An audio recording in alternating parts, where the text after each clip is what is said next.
Welcome back. We finally made it to our lesson on option pricing. So here's our agenda for this lesson. We're going to talk about option chains, option standards, and option pricing.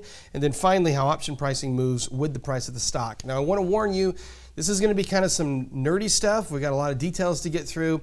It's not the exciting stuff about how you make a lot of money with your trades, but it is very, very important. And so let's just get through the lesson. And then in the next lesson, we'll kind of look at some of the more of the strategy stuff. But let's start off by talking about the chains and the standards. So we learned in the last lesson that the CBOE, that's the Chicago Board of Option Exchange, they're the central exchange that helps create these standards to make options more liquid and more attractive to multiple buyers and sellers. Well, there's a few specifications that we look at. We've, number one, got contract size, we've got strike prices, and we have the expiration month or the date of expiration there. So let's look at each of these. When we talk about contract sizes, you need to understand that options trade in contracts. When we deal with shares, we deal with stock, we're dealing with individual shares of the company. When we're dealing with contracts, we're dealing with a contract, not a share. And so that contract is going to be written in a certain way. Now, in the old days, those contracts would be written between two parties. In the new days, whenever you sign those disclosures at the beginning of opening your options trading account, what happens is you're signing away your right to that broker to trade those contracts on your behalf. And so you literally are entering into a binding contract. When you trade an option, it is literally a binding contract to buy or to sell that stock. You also need to understand that these contracts are for specific sizes. The standard size is a contract of 100 shares. And so when we talk about trading options, more often than not, we're saying we're going to trade one option, which is always going to be 100 shares, or two options will be 200 shares. Each contract represents 100 shares of the underlying stock. And you always need to remember, you're dealing with 100 shares at a time. This can be confusing because the options are actually quoted in per share stock price or option price, but we're trading contracts. So you've got to always kind of multiply by 100 to figure out exactly what the option contract's going to be trading for. You get used to it, you go through it maybe 2 or 3 times, and then it's all old hat, and you're like, that's the way options work. But at first, it can be a little confusing.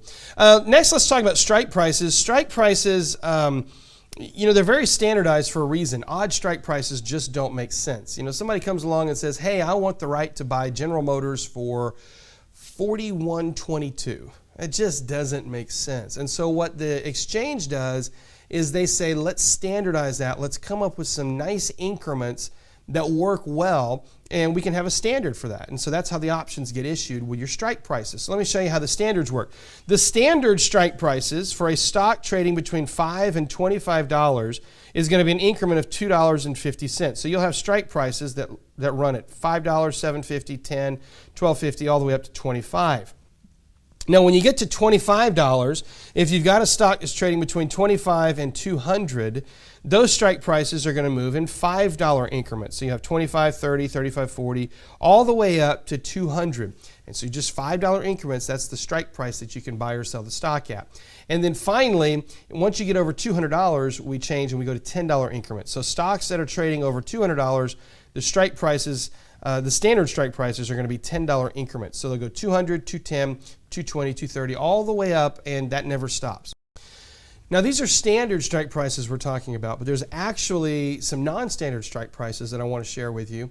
And this is going to show up on more heavily traded stocks. For example, if you have a stock like Apple Computer, you have a stock like Netflix, a lot of times these very heavily traded stocks will have non-standard strike prices. So let's talk about some specifics here. Most of the NASDAQ 100, you're going to pull up almost any of the NASDAQ 100 stock, and you're going to find that they've got $1 strike price increments. Or if it's really expensive, it may have $5 strike price increments. Some very expensive stocks like Netflix, very expensive and very heavily traded, will have $5 strike price increments. You can still trade them.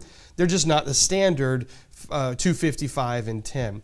You're also going to find that most exchange-traded funds have $1 increments for their strike prices. And then you're going to have some that actually have 50-cent increments. For example, silver, you can have 50-cent increments for your strike prices. Some even more expensive ones like the spiders, you'll find 50-cent strike prices on the weekly options for those. So it's not a matter of what you have to trade, it's a matter of what's available. But you need to understand that the exchanges create standards. Those standards are $255 or $10. Typically, that's the standard. And sometimes you'll be trading a stock and you might think you can get a $1 increment. And sure enough, there's a $2.50 increment. That you may wonder to yourself, well, why are these strike prices not there? Because there's standard strike prices that have been issued. But then sometimes you come along, you find a stock that, hey, this stock has $1 strike prices. Great, you can trade that. It doesn't matter if it's issued, you can trade it. I just want you to understand what the standards are.